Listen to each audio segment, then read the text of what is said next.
Today has been one of the darkest days for the Los Angeles County Sheriff's Department, as we've learned that 3 of its most experienced deputies were tragically killed in an explosion at a training facility in East LA.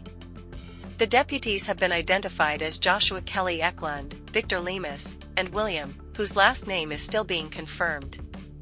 They had served 19, 22, and 33 years respectively, and were all part of the department's elite arson and explosives detail, a unit that handles the most dangerous and technical operations. This wasn't a random accident. It happened during a routine training operation involving live explosives that were recovered the day before from an apartment complex in Santa Monica.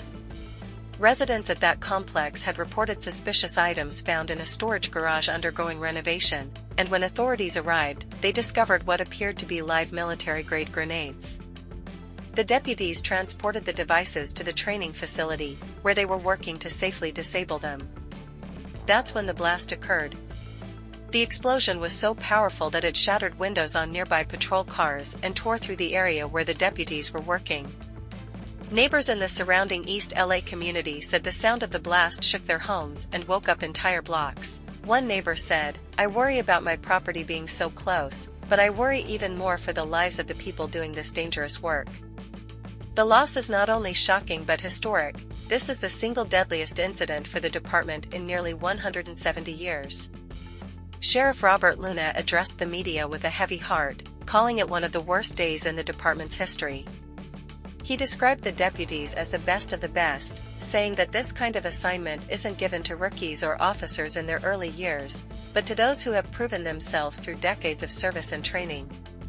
He met with the families of 2 of the fallen deputies and said those conversations were among the most difficult of his career. As the investigation unfolds, multiple federal and local agencies are now involved, including the ATF, FBI, and LASD homicide detectives. The focus is on what went wrong during the handling of the explosive devices, and whether anything about those recovered grenades posed an unanticipated risk. Later today, a solemn and heartbreaking procession carried the deputies' bodies to the LA County Medical Examiner's office.